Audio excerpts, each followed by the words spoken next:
Good afternoon. Welcome to Progressive Soup. My name is Emily Volpintesta. I'm going to be your host for this afternoon. And today our guest is my nephew and godson, Lorenzo Volpintesta Leite. Welcome. Yeah. Great to be here. Yeah, thanks for being on our show. Very exciting, yeah. And my nephew, Lorenzo, he is a sculptor, he's an animator, and today we're going to talk about let's talk about, tell us a little bit about yourself. Okay, well, first of all, I always enjoyed animation ever since I was really little. That's why I've kind of taken off to it. I also enjoy voice acting. I find that kind of fun, too. Yeah. Okay. Acting also in general is really fun, too. Yeah. That's Exercise is fun, too. I also like to sculpt, too. It's a little hobby of mine. Yeah. And I guess here we'll be talking about the YouTube channel that I have running that is getting more popular and more popular by the day, because that's how YouTube channels are. Okay. Mm-hmm. So tell us about this YouTube channel. Well, I always had that little creative thing for animation ever since I discovered it. Okay. I always found it so fascinating, and then when I learned how to do it, it was mostly with, taking pictures with the camera and then uploading them onto a computer. Okay. Therefore, edit it together, and therefore you have a movie. But I always used to make these little videos once I started to animate using programs on my computer that I have. And eventually, I opened a YouTube channel because I thought, what the heck, might as well show it to some people. I really didn't expect it to be as popular as it turned out. I guess I'm doing good so far. I'm almost at 50,000 subscriptions. Yeah. Oh wow. I find it's a decent number on YouTube. Now I know that you'd started out. You would make clay sculptures. Oh yeah. Right. That was always a thing of mine. And actually, before I started animating on what I do now, I used to do Claymation, which is another form of animation that a lot of people like to do. And I was going to ask you about that because you start out with the clay, and now your YouTube channel, it's Lego SpongeBob. That's the name of the channel, yeah. Okay, and now what made you go from clay to Legos? I'll tell you about that. Okay. First of all, I always enjoyed, making stuff out of Legos, because there's infinite possibilities in stuff that you can make with Legos, because that's technically what they're for. Now, I remember the reason I decided to make my YouTube channel off of the show SpongeBob, and also do it out of Lego, is because, when I was really little, I always enjoyed watching SpongeBob on the cassettes that my mom used to get. Right. And also, at that time, they were making sets out of Lego, so that was kind of cool.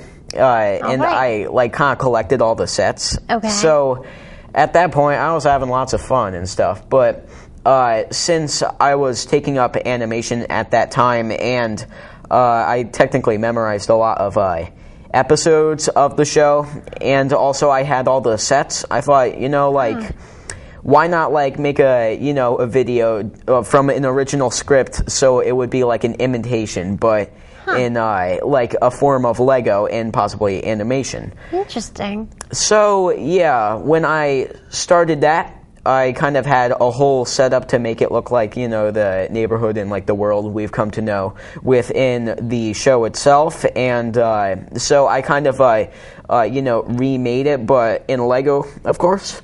And so I did the animation, and also I tried the voice acting too, which is it's really fun, Both of them are equally important, Of course. Yeah. So that was tons of fun, and I enjoyed doing it a lot when I was little. Right. But so eventually, by the time I had about 5-6 videos done, right, I decided to make a channel because I didn't really care so much how well it did. I just thought, right, yeah. So yeah, that's really fun, and I find that it's working really well now.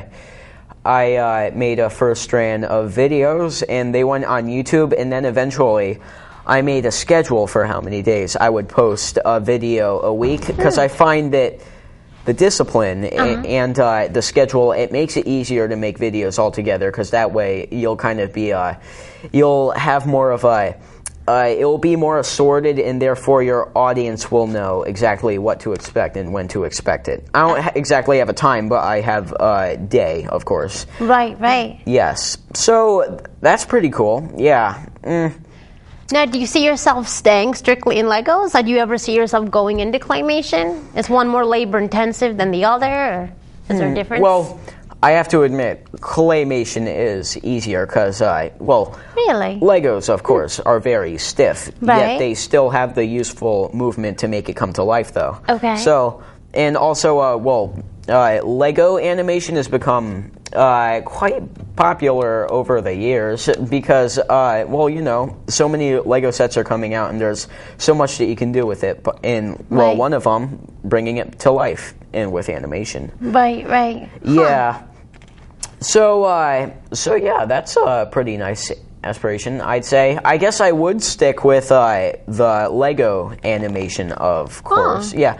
Well, at least until I'm old enough to maybe get a job of some sort. And once I maybe don't have enough time to do it. Oh, but, yeah, but you see, since I'm homeschooled now, right. It gives me a lot of time to do plenty of other things other than study, which of course I do. Right.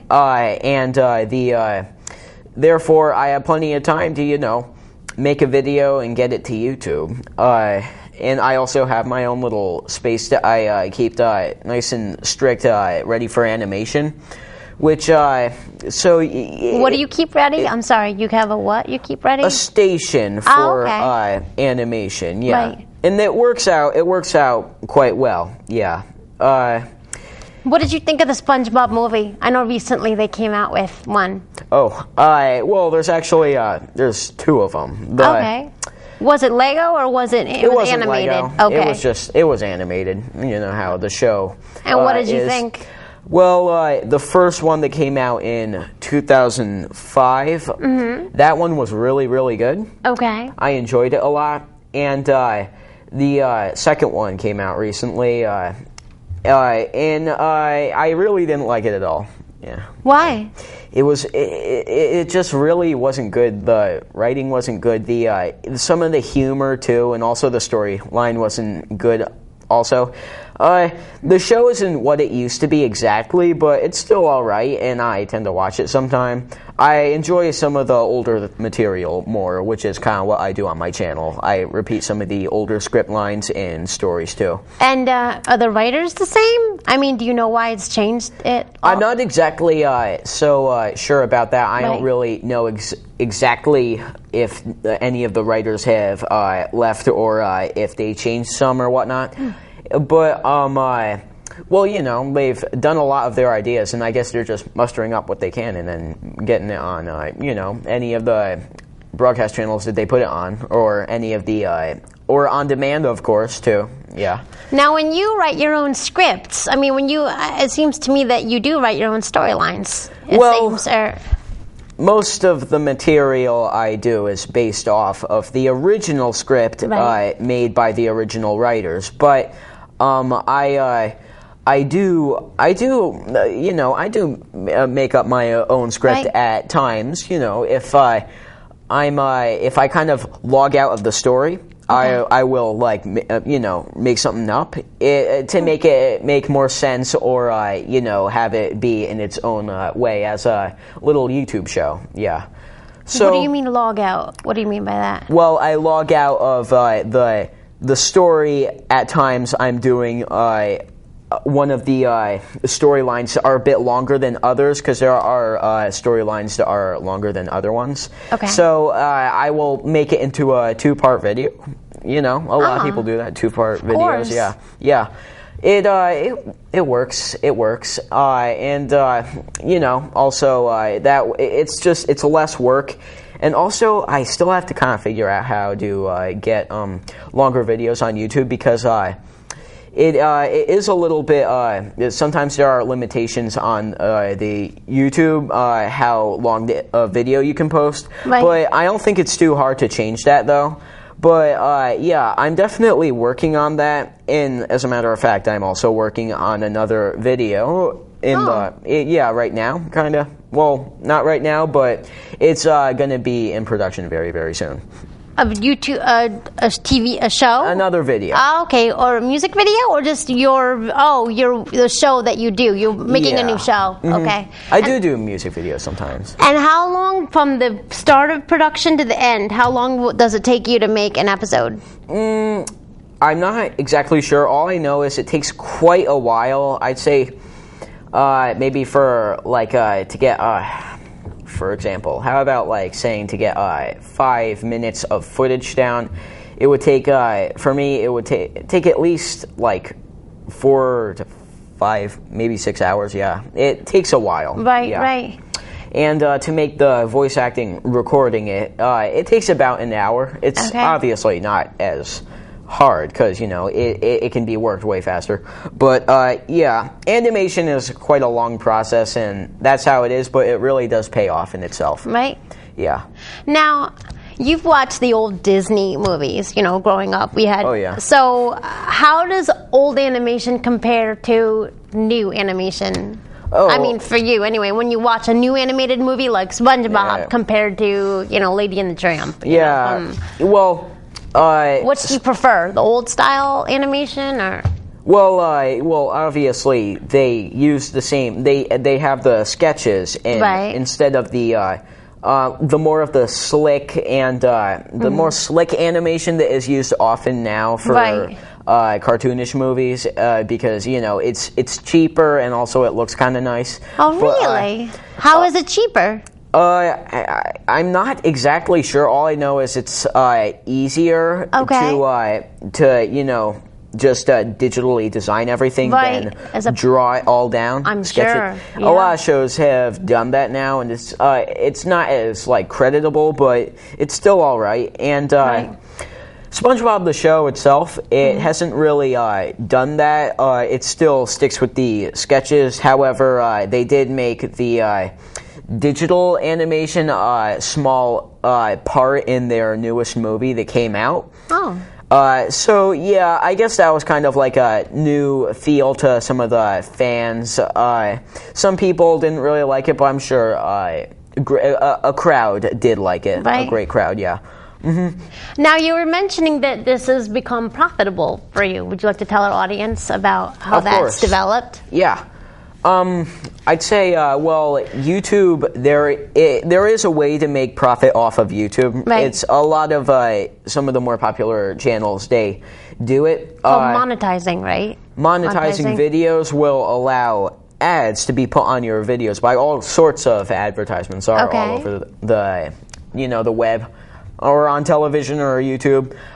So once you have the advertisements on, you can get money for allowing the advertisements on, which is pretty cool, but you can't really get the money unless you open a Google AdSense account, which you can link to YouTube, and that's where you manage all the money, and that's technically where you get it, because then eventually you can link it to your account, your bank account, and then next thing you know, you're getting money once you have your check written for how much is come to your channel due to the ratings or page views. Also, that will tell how much money that you're going to get, because the more people that are viewing, the more ads they're going to run into. Yeah. Mm-hmm. So, how many viewers do you need to have? I mean, can anyone monetize a show? Or anyone can, yeah. Okay, but how many viewers do you recommend someone has? I mean, if I'm just don't have any viewers and I'm in my bedroom talking to my webcam, I mean... Yeah. You have to have people actually watching your show. Well, yeah, as long as the crowd of some size is watching your show, then that's a reason to, monetize your videos. But in my opinion, you don't really want to force ads on your videos unless you're sure that you have a subscription crowd that's big enough to make it be fair to attract more people once you're at that level of your YouTube stance. Because I'm like at almost 50,000 subscriptions, but over 33 million views though. Yeah. Wow. They tell you on your YouTube page. Wow. Yeah. 33 million views. Yeah. And that's from all over the world. All over the world, yes. And could they tell you where in the world your greatest audience is? I mean, can you see on a map? Is there something that... I haven't really looked into that. Okay. Yeah, exactly. I'm pretty sure that there is, though. I know that they also categorize how many males are watching your videos or females or age group. So, I haven't really checked that in a while, but there is a graph that you can see how your videos are being viewed in where, or your gender crowd of some sort. So, there is a way to check on your YouTube page if you have a YouTube channel. Right. Mm-hmm. Yeah. So when you had started out, I mean, were you just doing this for fun, or did you have the goal of amassing viewers and making it profitable, or did you just start with just for the idea of having fun? Well, when I started, the idea was technically like, when I had the first set of videos, I thought that they were pretty cool. So I thought like if they went to YouTube, maybe a certain number of people could watch them, and they might kind of like it and stuff. I wasn't really expecting at first to make money off of it exactly because that wasn't really my intentions. Because I started. It was June 17th, 2013. So, 2 years ago. I was probably 11. Yeah. Wow. 11. So, but I did make the first set of videos a while before that, but the channel itself was just a later idea that kind of popped into my head. I was expecting like a small yet big amount of subscriptions. Okay. But not insanely huge. But I have to admit, 43,000 is where I'm at right now. It's kind of overwhelming, I have to admit. But it's pretty cool, and I welcome any more people to come to my channel and watch some more videos. And what's the name of your channel? Lego SpongeBob, no capitals, because those are copyrighted names, I would imagine. But I definitely leave credit to both the Lego company and Steven Hillenberg, who created SpongeBob itself. But so altogether, I would say that's I think it's pretty cool, and I welcome all the people who would like to come to the channel and help it grow and stuff.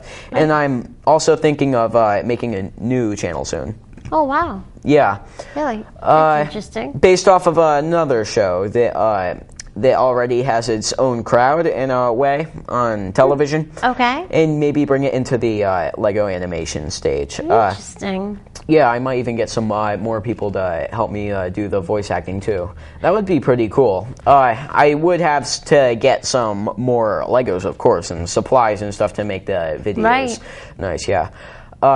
What's so interesting is that you didn't really do anything to advertise or promote. It just kind of took off on its own, wouldn't you say? Well, you do have to, monetizing your videos is as easy as just, clicking a few buttons, and then making an AdSense account is really not that hard at all, because technically once you have the account, you just link it to your bank account of some sort or your YouTube channel, and technically that's really all the effort you have to put into your your channel, your monetization, and your AdSense, of course. So, really, effortless to make the monetization, but it's something that you may want to put off for a little while until that you can claim a nice audience that maybe you would be reasonable to have the monetization. Yeah. And most of your viewers just found you on YouTube. Yeah, it's really not that hard to get found on YouTube. You can get found by let me think of some ways. Well, if you type in the channel name, and the channel could show up, or if you hit the channels filter, it will show all channels browsing around to that name. So that's a way to have your channel found. Also, another, really popular way is people who enjoy what they see on your channel. Of course, they will share your videos too. I don't know, like all kinds of stuff, maybe like Twitter, Facebook, other stuff. Yeah, some of those top social media things that people are using right now. Right, of course. Yeah. So, for anyone out there watching, any advice you might give someone who had an idea for a show? I mean, for someone starting out. Yeah. Well, any words of encouragement? Or advice? Well, I can't think of too much, but all I guess I could say is, if you want to have a successful YouTube channel, of course, you would, of course, you have to make it a priority too. If you want a nice crowd, make it a priority, and therefore you will gain your subscribers, and then they will be waiting for more videos constantly. So true. That's a way that people will be waiting for more material from you if they like what they see. Also, make sure you put some nice tags on your videos that will rouse around to what exactly they would be looking for, and if they find your channel and like what they see, that's a way that they will subscribe and hope for more, of course. And what do you mean by tags? You can, when you upload your video, or even if it's already uploaded, you can put tags on your video, so if people will search what's on that tag or something that's kind of related to that tag, your videos will show up. And even if they don't find your videos, if they click on other videos, your one or two of your videos, or maybe more, will probably show up on the side. Therefore, they could it's like related to that other video that they caught. Therefore, if they click on that, they're kind of at your channel already there. Yeah. And what's this? What's for the future again? You said you're possibly going into a new show. Well, of course, yeah. I might go for a new show with its own script. I'm still kind of thinking about it. It's a decision that's kind of growing and shrinking, but it may be an idea of mine. But I'm not sure if I really want to do animation for a living, like from my YouTube channel. However, if I have enough subscribers, I could make a living off of YouTube, because there are people who can make a living off of their YouTube channel, because it's a thing now. Yeah, it's a thing, a pretty cool thing, if you ask me. Now, you were telling me that on YouTube, when you amass a certain amount of subscribers, you get a gold star, a silver star. Didn't you say you get some kind of a medal or certificate? Well, if you gain 100,000 subscribers on YouTube, you will get what's called a silver play button, which is technically the icon of YouTube, the website, in a frame, and it's silver. And if you gain 1 million subscriptions, you will get a gold one. Wow! So how many subscribers do you have? And I'm like almost halfway there. I have like 43,903. That's what I saw last time I checked, and that wasn't very long ago. So for all I know, maybe I gotten like a couple more or whatnot. So yeah, that's pretty cool. Wow. So now you were just saying that you don't know if this is what you're going to do. I mean, you're 13 and not. So what else do you see yourself just developing into? Well, if it does become my like job or whatnot, I will definitely invest a lot of money to get it to its top shape of video quality, of course. Okay. And I will probably trying to make it as best it can be. It may even require devoting more time, of course. Of course, but definitely, I think it might go somewhere, and if it does, that's awesome. Yeah, and I might find it be very if it works through my the rest of my teen years, it could be very helpful for different things that I may need or want to obtain in the future. So yeah, I guess that sounds pretty cool. Yeah, and I look forward. Yeah, that's great. So you also mentioned that you like the voice acting, you're acting. I know you've been in productions of Peter Pan, and you have other interests. Yeah, musicals are quite fun, and I plan on doing some. Like in the meantime, since I have so much time, signing up for some stuff around that, it may even improve my voice acting skills. That might even be, cool. Yeah, I wouldn't mind investing into that. I'm not really sure how you would, but I'm pretty sure there's a way. Right. Yeah. Huh. Doing all kinds of funny voices and stuff. Because, a lot of people who have, shows nowadays, it's kind of in a rising thing, a lot of people. Of course. So who are some of your biggest influences? For one, Tom Kenny. He does SpongeBob in the original show. Oh, okay. Yeah. Also, Seth MacFarlane. That's right. Yeah, he does Family Guy. Yeah, and tons of other voices too. Yes. D. Bradley Baker too. Yeah. Oh, who's he? He's another voice actor. He's done some stuff. I think he has a role in SpongeBob too. Oh, okay. Also, not like a main character, but a lot of side characters. So yeah, I often like to listen to cartoons with good voice actors and stuff, and therefore I could browse around to it or have an impression of some sort. So, of course. I might want to dart for that.